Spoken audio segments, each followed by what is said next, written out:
Hi guys, welcome to this week's episode of Marketing Home, Marketing You. I'm your host, Barbara Savona of Sprout Marketing, and if you haven't already, please subscribe so you never miss an episode. And if you want to see the silly side of Sprout and of myself, follow us on Instagram at Sprout Marketing. So today we're talking about how to craft an opt-in strategy. Now, you might be wondering, what is an opt-in strategy? Or if you know already, you might be thinking, do apartment complexes do that? That's why I'm excited to bring this to you. As always, I want to bring you ideas that will help you up level and get a leg up again on your competition. And since we don't see a lot of apartment communities using an opt-in strategy to create an email nurture, I think this is an incredible opportunity for those of you that are brave enough to undertake it, and it's really not that hard. So, are you guys ready? Let's get started. Okay, so first let's start by talking about what is an opt-in. Now, I guarantee you've opted in for something on a website.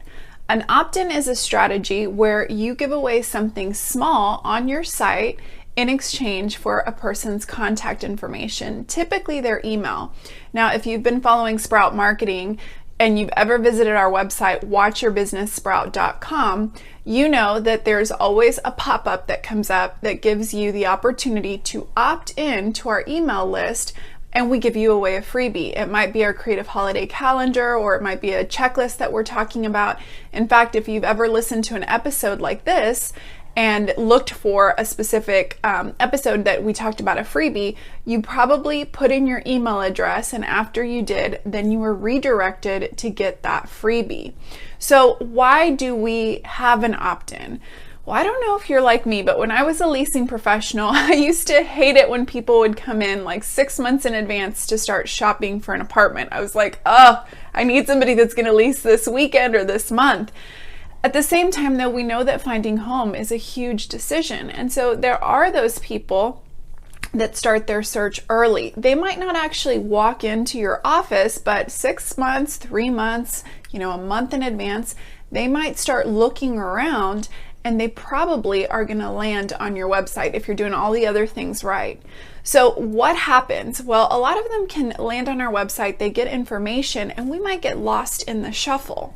An opt-in is an opportunity for us to gather to really capture their contact information, and then over the next few months, we have the opportunity to nurture that lead if they weren't looking for an apartment right then and there.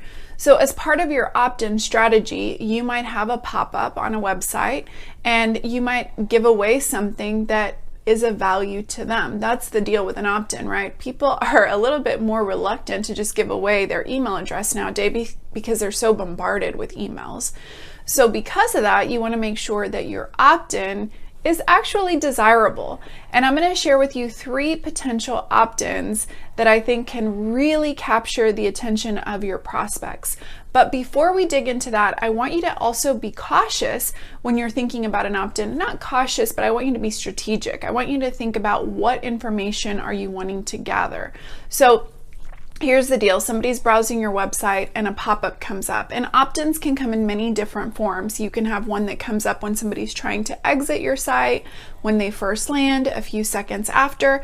And when you're thinking about that strategy, I just encourage you to think about what is annoying to you. So like, for example, if I get on a website that I've never been to before and the first thing there is a pop-up, I'm like, hold on a minute. I don't even know that I'm interested or that I trust you enough to give you my email. Like, give me a few seconds.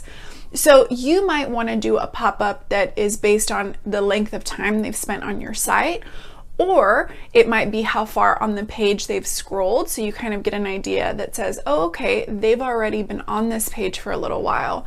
Or again, it might be when you see that they're about to exit, it can be oh, before you go, why don't you grab this type of a strategy? Now, when you're thinking about who to use as a pop-up provider, so to speak, the options are really endless. So in the past, I've used a pop-up third-party widget that you just added to your website, and I used one called Privy. I really liked it. It was very easy to use, easy to pause, and I could do multiple pop-ups at different places on my site. Now, we use a Squarespace site now, and so they have a feature built in where I can add a pop-up. The plus part is it's so easy, it's integrated into their dashboard, and so I can switch it out super simple. The bad part is I can only have one. And so for us, we've chosen to have a pop-up when somebody lands after they've been on the site for a little bit of time and they've gone so far on the page. There's also different things that you can do with the pop-up. So for example, you can say, don't show this pop-up again for a week or 2 weeks or a month. That way, if somebody's visiting your site regularly, it's not annoying to them. And it's so cool that technology can keep track of that so that you're really just showing your stuff in a way that isn't frustrating to the end user, but that's still helping you reach your end goal.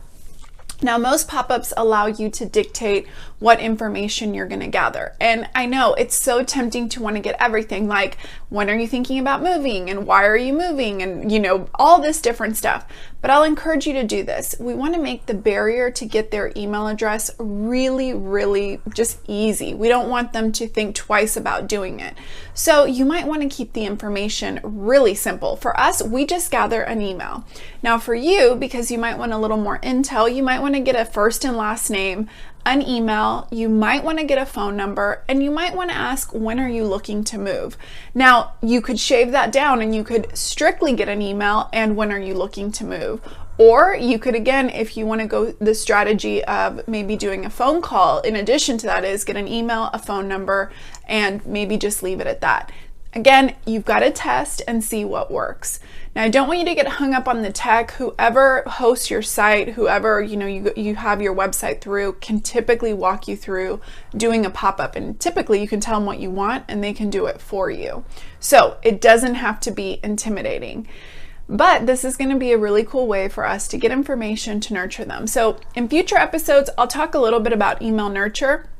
It is something that we do all the time, and that's how we get the majority of our clientele. They see something that they like, they opt in for a freebie, and then over the course of weeks, months, sometimes even years for us, we nurture them, we send them content.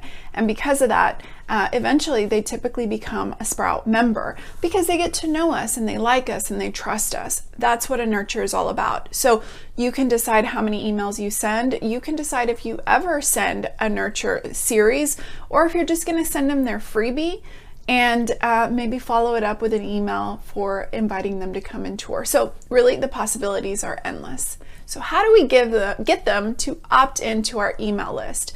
That's what I want to talk about next. Three ideas that we've come up with that are really enticing, they're interesting, and they help you build your email nurture list. Okay, so opt-in number 1 is a move-in checklist. We know moving can be stressful. In fact, I read a study once that said that 61% of people put moving as more stressful than divorce or getting a new job. So if you can believe that. So we can make it easier by giving them a move-in checklist. So whether they choose our community or not, this is a checklist that reminds them of things that they need to do when they're moving into a new home. If I was looking to move even 6 months down the line, I would be curious enough to grab that. So today I want to give you a double whammy. First of all, I want you to see visually how an opt-in works. So I want you to go to marketinghomemarketingyou.com. And I'm going to go there real quick. This is episode 55. So when you land there, go to episode 55. There's going to be an opt-in where you will put in your email address to get this freebie. But here's the best part. 1, you're going to see how we use our opt-in strategy. And 2, I'm giving you away the move-in checklist that now can become your opt-in for your prospects. So there's your very first idea. Super simple, but again, it's universal. You already know about your end user that they're going to likely be moving. Most people don't look at apartment sites unless they think about moving in the future. So this is a need that most people will have, so it could have universal appeal. Opt-in number 2 is for a specific person. So you can do this again based on any kind of lifestyle that you see very prevalent at your community. You can even have different ones. This idea is for the fitness lover. You could have a worksheet that is an opt-in that provides them a list of so many apps that do a 7-day fitness trial. So what's nice about this is it's showing that, hey, we're a community where fitness is important and we know that fitness is important to you. Just for coming to our website, if you give us your email address, you can grab this cool worksheet that gives you this great list of all these different apps where you can get a 7-day free trial or a 14-day free trial. It's a small value add, and what's really cool is you're value adding on something that another app, another resource is doing. You're curating that information, you're packaging it, and you're giving it to them. In exchange, you're getting their email. What's nice about this type of an opt-in is it really tells you that fitness is important to this person. So you could create a mailing list and you can tag it and say, these are the people that opted in for our fitness opt-in. And because of that, we know that fitness is important to them. So when you follow up, you can send them information regarding the fitness amenities.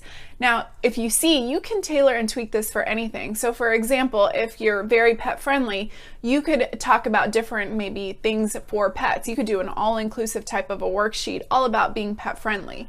What's cool about that, again, now you know what is of interest to them. Nobody's going to opt in for something they're not really interested in. And so again, you can tailor your emails. That's why it's nice to have a small arsenal of opt-ins and test, see which works the best. So like for us, we've tested a ton of different opt-ins, and our calendar, our creative holiday calendar, which you can always get at watchyourbusinesssprout.com, is a fan favorite. So yes, we switch them up sometimes, but we always have that one present on the homepage because we know that people universally really like that creative holiday calendar, and then it ties into what we do. So this is a good part for me to say, don't have an opt-in that doesn't tie back to the lifestyle at your community or doesn't add value, right? Because nobody's going to want to opt in or say they do and it doesn't tie back to your community. There's no correlation in your follow-up. So be really strategic about what kind of resources you're putting together.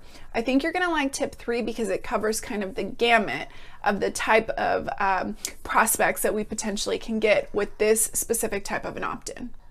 The third opt-in I want to share is a resource guide for your neighborhood. So show a little love to your local neighborhood and put together a guide of maybe your top restaurants, small businesses, nearby grocery stores, your banking centers, things like that. So if I'm moving to an area, I want to know what's around me. And yes, I can Google and I can search, but how cool is it is as my interest is there, part of the opt-in strategy is get this comprehensive guide of what to do in our neighborhood. So it could list out our favorite Thai restaurant, our favorite Mexican restaurant, a nearby bakery.